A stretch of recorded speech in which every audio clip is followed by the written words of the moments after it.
nombre de la Asociación de Historia Económica del Norte de México, le damos la más cordial bienvenida a las personas que nos escuchan a la charla inaugural del ciclo titulado La Historia Económica en el Norte de México. La actividad, como acaban de escuchar, está siendo grabada y después estará disponible en la red. Se les solicita a todos, menos al conferencista, que desactiven micrófonos y videos para que mejore la calidad de la plataforma.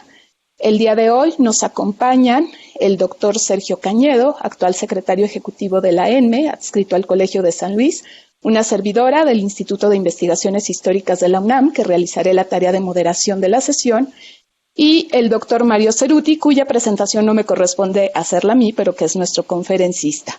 Les solicitamos, por favor, que anoten sus preguntas en el chat de Blue Jeans. Sugerimos que anoten su nombre y adscripción para podérselas hacer llegar al conferencista y para leer algunas de ellas al término de la presentación. Eso es todo de mi parte. Le doy la palabra al doctor Sergio Cañedo. Bueno, muchas gracias a todos por su presencia. Muchas gracias, doctor Ceruti, por estar esta tarde con nosotros. Y bueno, lo que quiero comentarles es que el objetivo y el propósito de esta actividad, de este ciclo de charlas, es difundir las aportaciones que la Asociación de Historia Económica del Norte de México ha hecho a la historiografía y al conocimiento del norte, ¿no? Y en ese sentido, bueno, es muy relevante para nosotros empezar precisamente con una charla del doctor Ceruti dedicada a los libros publicados de 1991 al año 2020, que sería como un primer balance inicial.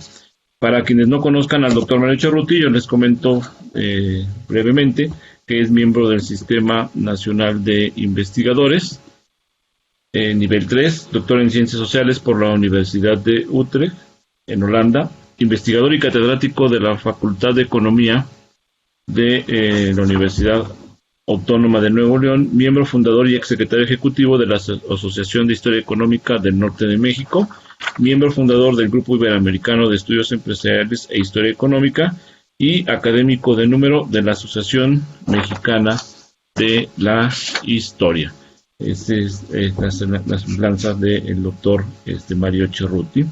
Nada más les recuerdo que con relación a las preguntas, estas se pueden escribir en el chat y al final de la sesión las iremos leyendo para poder tener un orden en la secuencia, ¿no?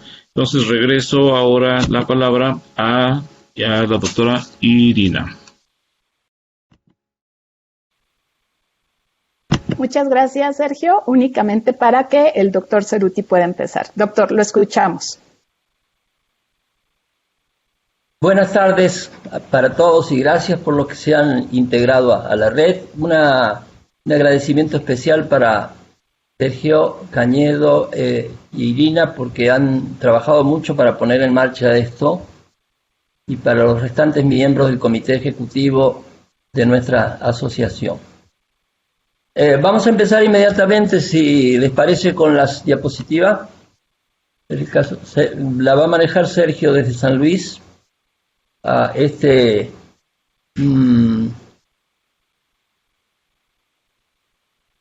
exposición dedicada a una especie de balance muy sucinto, porque tenemos tiempo medido, a lo publicado como libro desde la red que integra la Asociación de Historia Económica del Norte de México. Desde el momento de su fundación, o más exactamente, desde el primer encuentro de historia económica que se hizo en 1991, la asociación se funda un año después, en 1992. La que sigue, por favor, Sergio. El itinerario de la charla comprende lo que van a ver ahí. Ahí estamos, sí. Una rapidísima referencia al espacio estudiado, especialmente para aquellos que no han trabajado mucho dentro de nuestra asociación, porque los demás ya lo han revisado varias veces. Una referencia a la asociación, su historia, sus rutas y sus tareas en todos estos años. Luego viene una cuantificación mínima muy rápida para diferenciar la producción en términos regionales, en términos de género, de estados y situaciones parecidas. Y vamos a cerrar al final con lo que creemos que han sido algunos de los aportes y los posibles debates que se pueden generar desde el conocimiento que se ha ido construyendo desde el norte. No solamente por el norte, sino con la ambición de que se revisen algunas cosas dadas como normales y que pueden discutirse desde acá con la investigación realizada. Y finalmente unas conclusiones. Adelante pues, Sergio, por favor.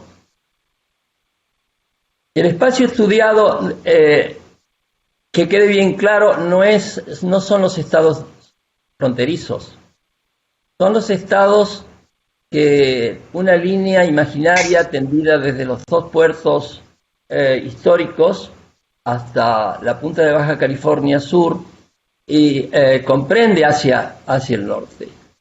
Si ustedes trazan esa línea Tampico, Mazatlán, a la punta de la península, observarán que tenemos 11 estados que comprenden. Por lo tanto, los trabajos que vamos a revisar tienen que ver en gran medida con autores que están en estos estados, aunque también hay autores de fuera de este espacio. Por otro lado, es muy importante ver que este norte que hemos marcado acá mide alrededor de 1 millón de kilómetros cuadrados, y eso significa más de la mitad del territorio nacional. Este norte además ha ido asumiendo cada vez más importancia en la historia económica a partir de la institucionalización desde 1993-94 con el Tratado de Libre Comercio de algo que venía sucediendo desde décadas atrás.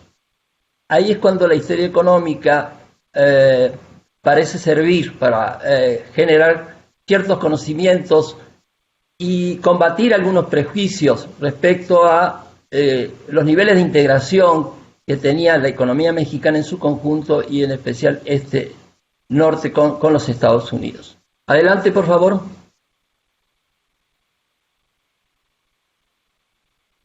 Nuestra asociación fue fundada en abril de 1992. Según el cuadro que les estoy mostrando, fue la segunda en formarse, en constituirse en América Latina, tiempo después de la que se había fundado en Argentina. Todas las demás se fundaron entre un poquito más adelante o bastante más adelante. Por lo tanto, nuestra asociación ya tiene una experiencia en varios sentidos.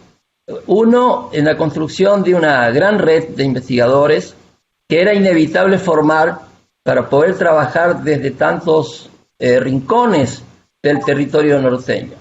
Y en segundo lugar, porque dentro de lo que es el propio norte, en realidad no se trata de una región, sino de un espacio multirregional, del cual se pueden extraer elementos para cotejar, pero también hay diferenciaciones profundas. Y ambas cosas han ido apareciendo en los materiales que los miembros de esta asociación y otros colaboradores fueron forjando a partir de 1991. En este caso nos vamos a restringir a los libros que se han publicado dentro de la red entre 1991 y prácticamente este mismo año, porque siguen saliendo volúmenes. Adelante, por favor, Sergio. Bueno, esto es la otra versión, ya la práctica. Entre 1991 y el 2019, no contamos el 2020 porque se debió suspender por la pandemia. En estos años se hicieron 28 encuentros anuales. Eso indica una alta regularidad, persistencia por parte de los miembros de la red, aunque no siempre todos podemos estar en los encuentros se fueron sucediendo. Y lo otro importante es que ha habido 13 sedes, es decir, se ha recorrido desde el punto de vista institucional casi todo el espacio norteño estudiado. Algunas ciudades o algunos puntos repitieron hasta 4 veces los encuentros y en otros se ha hecho en 1 o 2 oportunidades. Pero ese mapa que estamos mostrando indica cómo se ha movido la asociación, cómo se ha movido la red, y por eso podemos todavía continuar trabajando un tipo de labor que... La rama dorada. Un tipo de labor que desde el punto de vista... ¿Qué sucede? Efectivamente se hace una antropología. Les solicitamos que desactiven sus micrófonos y cámaras de video para que no se interfiera la charla del doctor Ceruti, por favor. Sí, se están escuchando voces. Bueno, lo que les decía es que la asociación se ha movido por todo el norte y eso ha servido para que se forjen relaciones académicas, profesionales y de amistad muy intensa, otra de las características de este grupo norteño. Adelante, por favor. Los autores que hemos podido recopilar en este estado de la cuestión son 44. La procedencia institucional varía según las áreas que nos encontremos. El noroeste, que está con el color rojo en el círculo que les muestro, es el que presenta más cantidad de investigadores integrados a esta red. Luego le sigue el noreste, que están prácticamente en un mismo rango. Un poco menor es ya la del norte central, que está integrado por San Luis, Durango y Chihuahua. Y los 6 que están ahí, apretaditos, serían colegas de fuera del territorio norteño, como sucede con los colegas de Ciudad de México, de Querétaro o de California. De manera que tenemos de base 44 autores y bien definida su procedencia institucional. Adelante, por favor.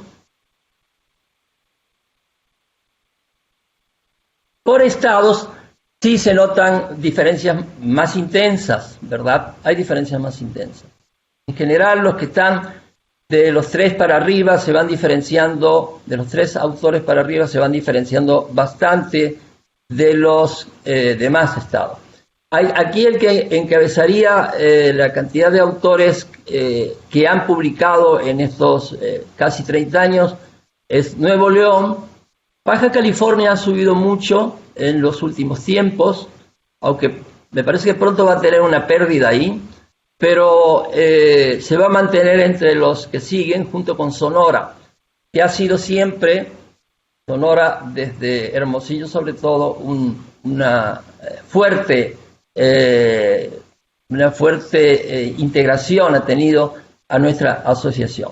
Bueno, y ahí se pueden ver todos los estados, ¿no? Desde los 11 de Nuevo León hasta un colega en Querétaro, otro colega en California, pero están prácticamente todos los estados. Falta uno, fíjense, y que lo curioso es que desde ese estado se contribuyó a la fundación de la Asociación de Historia Económica del Norte de México en 1992 y 1993, como se puede ver en nuestra acta constitutiva, que es Zacatecas, pero esperamos reintegrarlos pronto, tanto en la red nuestra, a la cual ya están apareciendo de nuevo, como en la publicación de trabajos sobre el norte de México. Bueno, la siguiente diapositiva ya da más información cuantitativa y más detallada. Adelante, por favor, Sergio. Ahí vemos autores, procedencia y producción. Si el área lo ponemos por la producción y no por la cantidad de investigadores, el noreste se mueve al primer puesto, ¿no? Con 15 autores, que significan el 34% de todos los autores, se han publicado 86 libros entre 1991 y la actualidad, lo cual significa el casi 43.5% de la producción. En ese sentido, el noroeste, aunque tiene un poquito más de miembros, aunque van a quedar reducidos a 15 también pronto, tiene una producción algo más baja, pero bastante importante. bastante importante. Baja California, en Sonora y en Sinaloa se produce mucho, y puede suceder que algunos libros no estén porque no nos han terminado de informar de las últimas publicaciones. Ya el norte central baja un poco todo esto, y tenemos una interesante participación de los externos.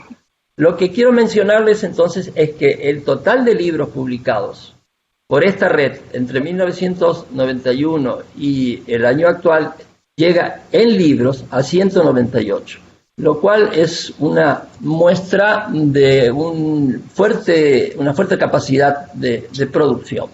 Adelante, por favor.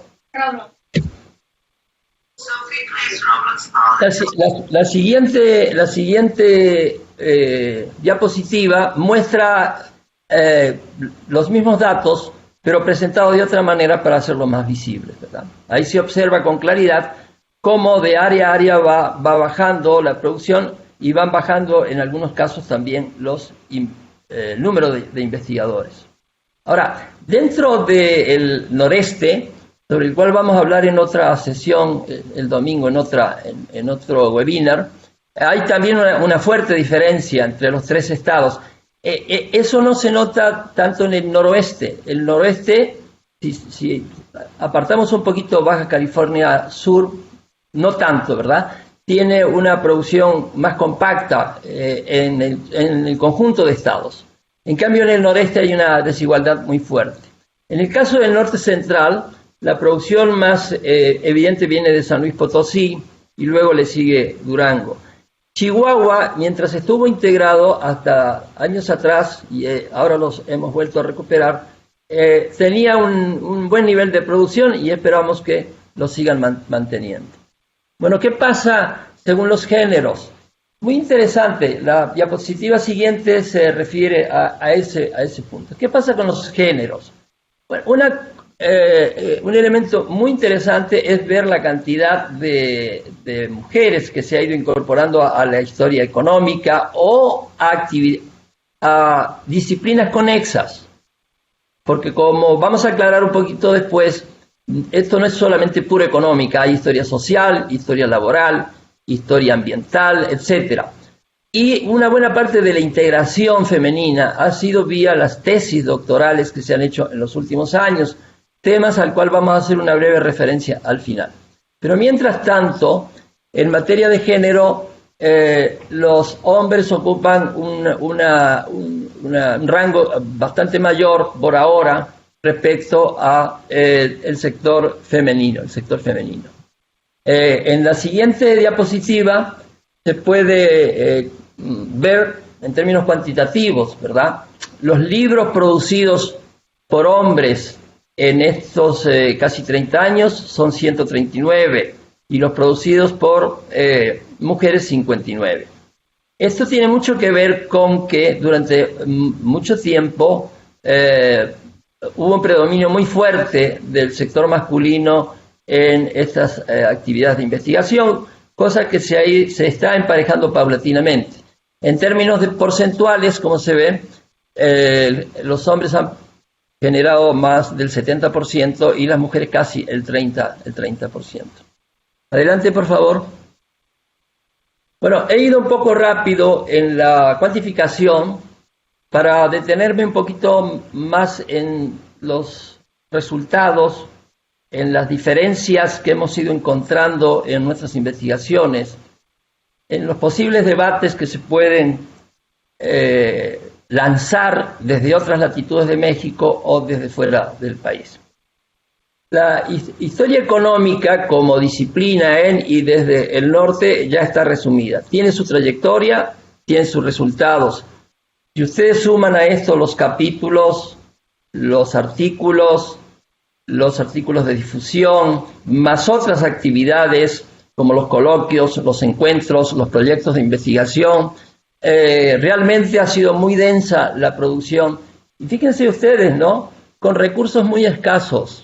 Así que ahora que la austeridad está predominando, no nos vamos a sentir incómodos acá en el norte. Hemos trabajado con y sin recursos y siempre hemos estado produciendo. Lo que más me interesa comentar al final es lo que hemos ido viendo que aconteció en la historia económica, es decir, lo que hemos llegado a indagar creyendo que ha sucedido y cómo ha sucedido. Y en ese sentido, que se pueden mencionar varias diferencias o varias aportaciones o varias conclusiones de tipo diferencial respecto a las miradas que antes se podían hacer desde otras latitudes de México. Y lo tenemos en el cuadro siguiente, ¿verdad? Que debo aclarar, aquí hay un planteamiento muy desde la historia económica. Las cosas que se están señalando acá son muy desde la historia económica. Y por razones de tiempo y de sistema, no nos extendemos a todos los demás. Pero hay que aclarar, y lo insisto mucho, que esta red ha generado combinaciones muy fuertes con historiadores que hacen otro tipo de especialidades, pero ligadas a esta, como puede ser la historia social, la historia laboral o hasta la historia ambiental, por un lado, pero por otro lado ha dado cabida también a muy buenos historiadores que provienen de otras disciplinas, como la sociología, la antropología o la ciencia política. Y eso ha enriquecido muchísimo, a partir de la idea que sustentamos de que la historia como disciplina es también una ciencia social y debe estar vinculada, combinada, enriquecida por el contacto con la economía, con la ciencia política, con la antropología y con otras, la sociología y otras disciplinas. Algunos de esos planteamientos diferenciales no voy a mencionarlos a todos por cuestión de tiempo. Son los referidos incluso a interpretaciones que fueron saliendo antes de que se formara esta asociación. Cuando se forma esta asociación en 1991, ya había una experiencia de varios años de coloquios regionales que estaban analizando este tipo de temas, historia económica, en distintos rincones del territorio nacional. Por ejemplo, esto de que el comercio fue un escalón fundamental para la formación de empresarios, bueno, salía porque se refutaba un poco una idea proveniente de algunas corrientes del marxismo, entre ellos Maurice Dobb, que claro, siguiendo el caso inglés, diferenciaba entre los que venían del comercio y los que venían del mundo de la producción, para decir quiénes habían hecho la revolución industrial. Pero en el mundo empresarial que hemos estudiado nosotros, incluyendo aquellas regiones que se destacan por su desarrollo industrial, el comercio había sido un escalón fundamental. Y no era una novedad mexicana, es algo que se encontró en Colombia, en España y en muchas otras latitudes. Y hoy ya se da por sentado que buena parte de la formación de capitales previos en muchos lugares donde se han formado grupos empresariales fuertes tuvieron que ver con el comercio. Pero más interesantes son las dos cosas que vienen después, especialmente la idea de estudios regionales, pero de carácter binacional. O sea, la línea del Bravo, ¿verdad?, o la línea que jurídicamente divide a México y Estados Unidos, nunca había sido, ni lo es todavía, un obstáculo para el funcionamiento justamente de los grupos comerciales que se estaban moviendo desde el cambio de frontera en estas áreas norteñas. Al contrario, lo que se podía ver es que la nueva línea y el gran crecimiento tejano estaban dando muchísimas oportunidades para una multitud de intercambios. Algunos, como lo va a decir seguramente Octavio Herrera en la próxima posición, tenían que ver con mecanismos que no se consideraban legales desde el centro de México, pero que eran legales para la reglamentación que imponían los jefes regionales en estas latitudes. Y aunque hubo también, y siguió habiendo, y lo hay todavía hoy, contrabando, ¿verdad?, eso no significa que no haya actividad económica. No hay actividad económica. Luego también tuvimos que diferenciar entre espacios regionales biestatales que comprendían más de un estado o dos estados, para romper un poco con la idea muy discutida en nuestra asociación de hacer historias por estado, que desde el punto de vista de la historia económica se pueden hacer algunas cosas, pero en general es una dificultad metodológica que en realidad no hemos podido erradicar todavía, porque por diversas razones que ahora no las comentamos. El impacto de la economía de Estados Unidos era tan evidente cuando hacíamos los trabajos en los años 80, que cuando llegó el Tratado de Libre Comercio con Estados Unidos, pues simplemente, en 1992-93, lo que se decía por estos rumbos, con algunas excepciones, es que solo se estaba institucionalizando esa relación. Bueno, era algo que no caía bien incluso a muchos colegas, ¿no?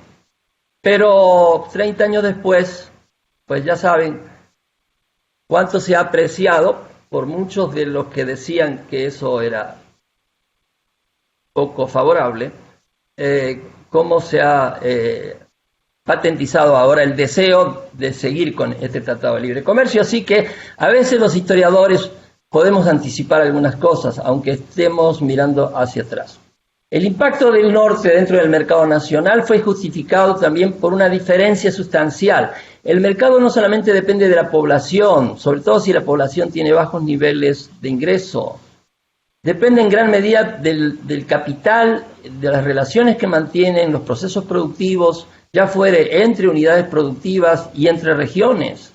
Y eso, el norte era un área despoblada, pero con una gran intensidad desde el punto de vista de las inversiones y de los asentamientos que iban surgiendo. Ya hablando de Estados Unidos, yo le quiero pedir a Sergio que adelante una diapositiva, luego vamos a retroceder, sobre la idea de centrales y marginados en México, desde el punto de vista de la historia económica. ¿Sí la puedes adelantar, Sergio? Ahí aparece el mapa de Estados Unidos. Fíjense ustedes esto ya lo he mostrado en otras charlas, cuando nosotros integramos como integrada ha estado la economía mexicana a Estados Unidos, sobre todo durante el siglo XX, y observamos los grandes centros que se fueron dinamizando desde el este hacia el oeste en Estados Unidos. Lo que vemos ahí es que el norte no está en un área marginal, sino que está pegado a la economía más grande del mundo, y los que realmente están en los márgenes son desde el centro hacia el sur. Y eso puede explicar muchas diferencias que se están presentando incluso en la actualidad y que no se van a cambiar por decreto. Estas cosas requieren décadas, porque así lo hemos visto nosotros en el caso del norte. Durante décadas se han ido formando grupos empresariales, conexiones con Estados Unidos, etcétera, etcétera. O sea que este mapa es bien provocativo y seguramente va a generar debate. Puedes retroceder, Sergio, para ir cerrando ya. Bien, no me voy a extender mucho más, pero hemos revisado el origen de los empresarios, hemos encontrado muchísimos nichos empresariales en México, en el norte de México, con un vigor que lo hemos encontrado porque esas áreas productivas empezaron a trabajar en los años 70, 80 del siglo XIX y todavía están funcionando. Eso fue una de nuestras grandes preguntas. ¿Por qué la laguna, que empieza en 1870, todavía está funcionando? ¿O por qué el Valle del Yaqui o los valles de Sinaloa, que empiezan a trabajar sobre todo en los años 20, todavía están operando? No importa que unos produzcan hortalizas, el otro produzca leche y otros como Monterrey produzcan maquinaria de tecnología más avanzada. El asunto es que siguen funcionando. También, ¿qué pasaba cuando fundamento, el eje, la actividad guía de una región o de un espacio regional entraba en crisis? Bueno, ahí aparecían mecanismos de reestructuración regional que en algunos casos funcionaron y en otros casos no funcionaron. Y saber por qué funcionaron unos y no funcionaron otros no le vendría mal, teóricamente, a quien hacen estudios parecidos desde la economía.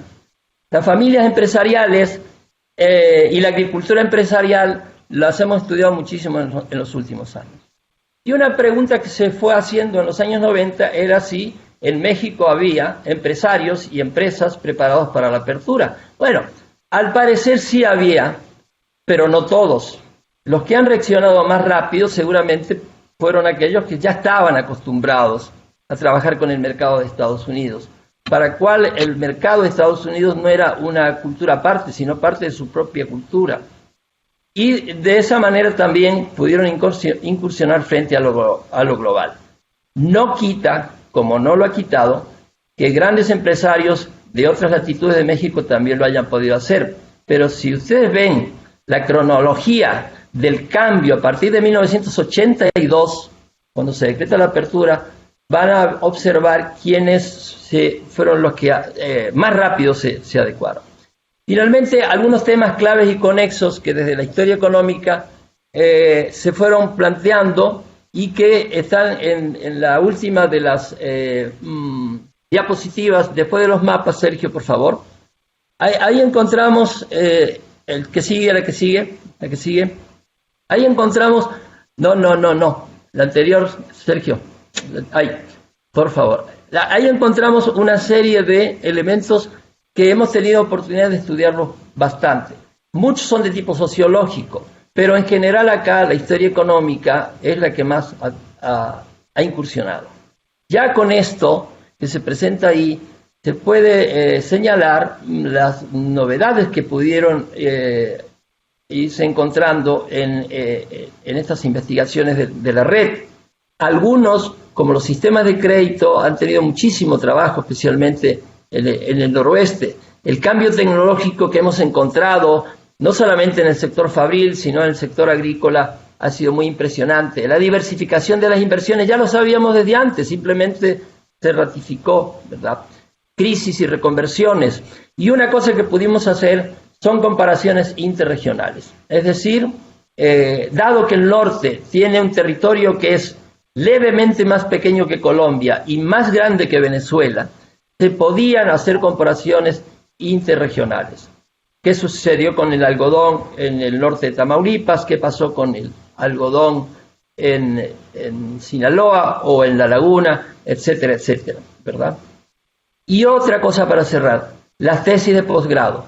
Una gran cantidad de tesis de posgrado, de maestría y de doctorado han salido gracias al apoyo de los miembros de esta red y de las instituciones en las cuales trabaja. Instituciones que siempre han sido muy generosas con nuestra asociación y por eso hemos podido recorrer casi todas las universidades e institutos de investigación del país. Entonces, como conclusión, y ya para cerrar, porque tenemos el tiempo muy limitado, les diría, y ahí sí a la conclusión, Sergio, que nos queda mucho por hacer. El problema de la investigación y de la ciencia en general o del conocimiento científico, ahí está, nunca se detiene. Es más, nunca se detiene porque nuevos descubrimientos van indicando que hay cosas que lo que se decía antes se puede modificar, porque aparecen nuevos enfoques, nuevas miradas, por el contacto con otras disciplinas que nos enriquecen o a las que estamos enriqueciendo. O sea que tenemos muchos temas y se ve en la producción que se sigue manteniendo. Se va a ver además en lo que esperamos hacer en los próximos encuentros si se normaliza la situación en México. Mientras tanto, creemos que no ha estado muy mal la actividad y es muy posible que no sea fácil encontrar, no solamente en México, sino en otras latitudes latinoamericanas, una continuidad de una asociación de carácter regional, ¿verdad?, aunque ocupa más de la mitad del territorio nacional, que ha persistido durante 30 años y espera persistir por lo menos algunos añitos más, si don Covidio lo tolera. Muchísimas gracias y esperamos algunas preguntas. Muchísimas gracias al doctor Mario Ceruti por el excelente trabajo de síntesis que ha hecho sobre estos 29 años de actividad constante de la Asociación de Historia Económica del Norte de México. Nos ha hablado en estos minutos de la interdisciplina de procesos económicos transfronterizos, de una serie de temas de vanguardia que se han estado trabajando durante décadas, que han significado una enorme aportación al conocimiento histórico de nuestro país, particularmente del norte, pero que están tan vigentes como, por ejemplo, la relación entre los procesos económicos y lo ambiental, ¿no? Que en el caso o el contexto de esta pandemia, pues es un tema que tendría muchísimo atractivo en este momento. Nos habla también de la relación, o nos ha hablado de la relación entre la actividad económica y la violencia, por ejemplo, cuando se refirió al contrabando, el abigeato en la frontera, y pues también pensemos en estos grupos delictivos que también están muy enlazados con una serie de procesos económicos y eventualmente el reto que los historiadores tendremos para poder historiar su presencia en buena parte de la historia del país. Una pregunta muy importante que nos hace y que nos deja pensando es cómo se define la prioridad desde lo económico. Él, por medio de este mapa, nos explicaba cómo esta relación entre los estados del norte de México y Estados Unidos pues nos muestra un dinamismo que contradice ciertas interpretaciones históricas que han colocado siempre el interés o el foco sobre los estados del centro del país para explicar una historia pues nacional que deja mucho de fuera. Y con base en esta reflexión, voy a dar lectura, doctor, a la pregunta que hace el estudiante José Luis Bonilla de la licenciatura en Historia de la ENA. Él le quiere preguntar si esta profunda integración económica entre los estados del norte del país y Estados Unidos podrían dar lugar en determinado momento a un proceso similar al que tiene lugar en la Unión Europea con los británicos y el Brexit. O sea, si usted cree que eso sería posible en determinado momento.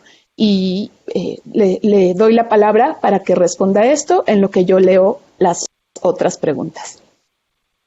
Bueno, si la pregunta va en el sentido de que el norte se distanciaría de la economía de Estados Unidos, se ve un poquito difícil, ¿no? Porque estamos hablando no de una integración de un par de décadas o 3 o 4 décadas, una integración muy forzada de Inglaterra o de Gran Bretaña, que ni siquiera usaba la moneda europea, con una integración que se fue armando minuciosamente durante décadas, pese a muchísimos inconvenientes,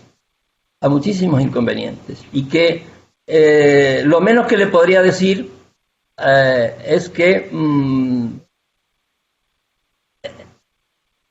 como puede plantear que se puede separar el norte de México de Estados Unidos, yo le podría decir, bueno, y si se separa el norte de México del resto del país, le devuelvo la pregunta al compañero de la ENA, ¿qué le parece? También es planteable, ¿no? Pero no es una sugerencia, ni lo estamos proponiendo.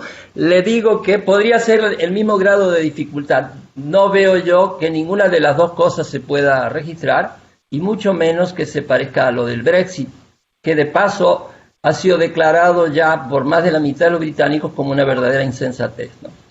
Gracias. Muchísimas gracias, doctor. Otra pregunta de parte de la doctora Lilia Palacios. Ella nos comenta que hay un concentrado de publicaciones y de investigaciones que la doctora Eva Rivas y usted realizaron. ¿Dónde se puede consultar ese concentrado para las personas que estén interesadas?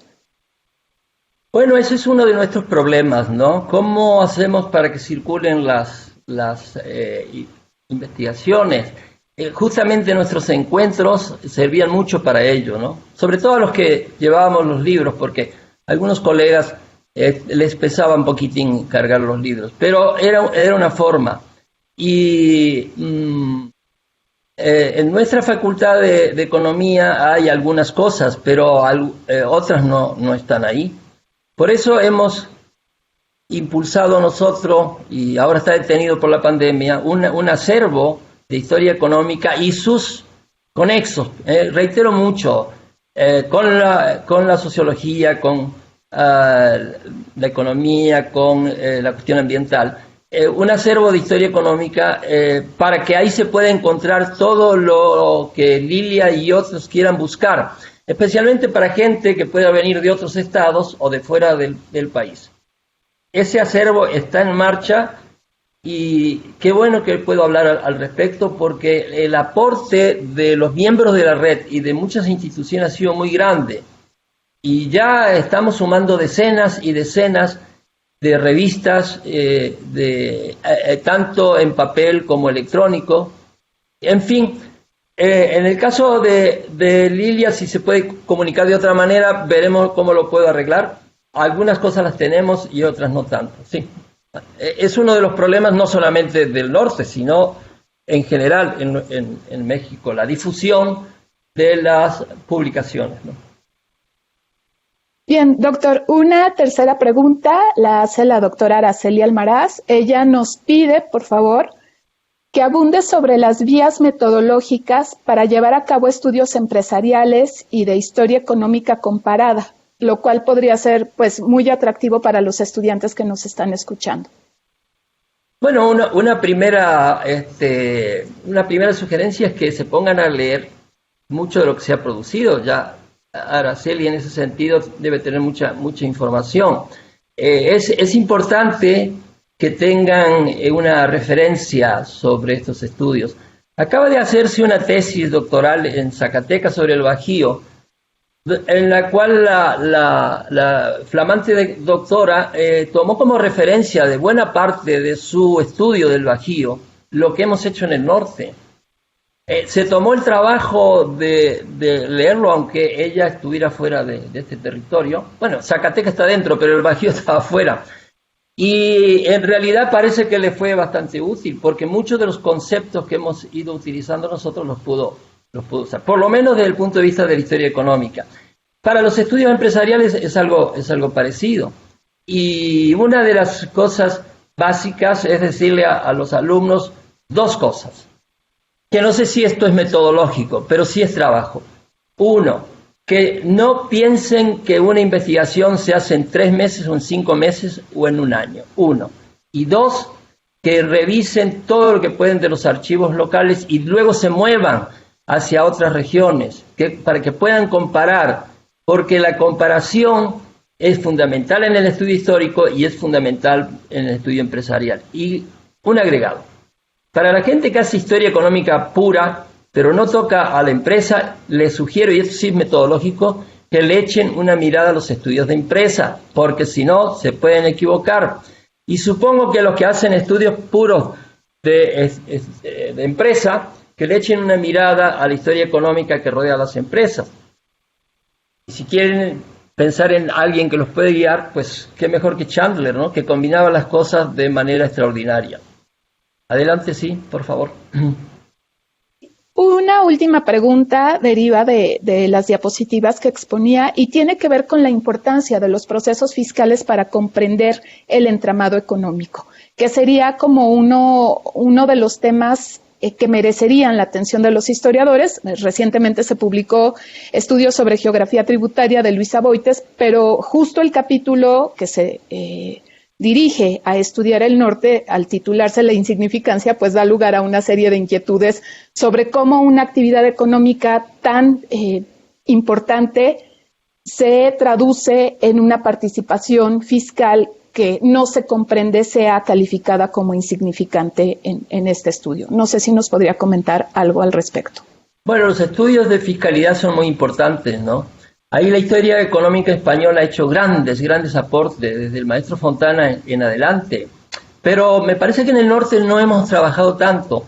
Justamente el trabajo de Aboites puede ser una buena herramienta para avanzar. Se han hecho algunos estudios, incluso acá en Nuevo León, sobre cómo una fiscalidad generosa con las inversiones iniciales, ¿verdad?, es un gran motivador. Eso sí, en algunos lugares, sobre todo acá en Nuevo León, hay mucho de eso, de cuando se desarrolla la primera fase de la industrialización. Ahí la actitud del gobierno estatal fue muy clara, junto con los gobiernos municipales. que no era solamente para los industriales, lo era también para la inversión en el sector agrícola o en el sector ganadero. Pero que yo recuerde, hay trabajos, pero no tanto como en otros sectores de la investigación. Y seguramente hay que integrarlo esto a los pendientes que señalaba ya, las tareas que hay que realizar. Es un área que sí la han trabajado mucho más en el centro de México, desde Garabaglia y Grosso en Puebla, pasando por el propio Aboites, la gente del Colegio de México, del Instituto Mora, otra gente de Michoacán, como Riquer, etcétera. Pero nosotros me parece que no andamos tan fuertes en eso y hay que tomar nota, porque además la documentación existente en los archivos locales es muy importante, es muy grande y muy rica al respecto.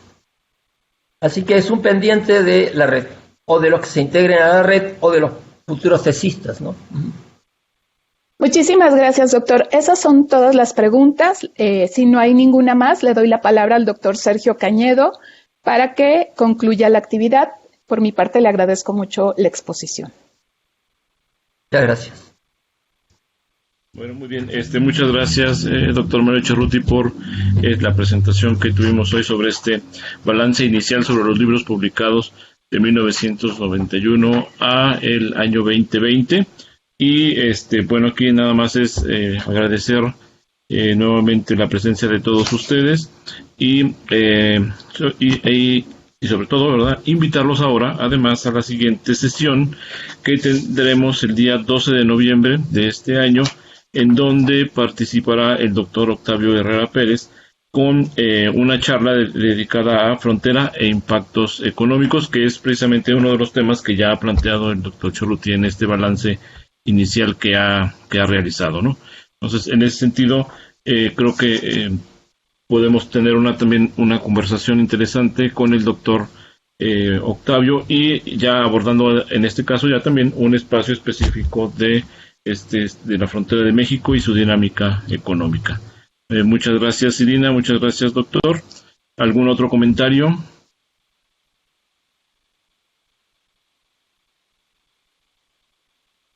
¿No? Bueno, muy bien, ¿sí? No, de mi parte no, Sergio. Muchas gracias. Perfecto. Y gracias a todos los que han perdido una hora con nuestro Bueníbar. Y les recomiendo mucho a Octavio, porque es un experto en el tema. Muchas gracias. Muy bien, muchas gracias a todos y hasta luego. Nos vemos. Gracias. Gracias, chao. Gracias, hasta luego.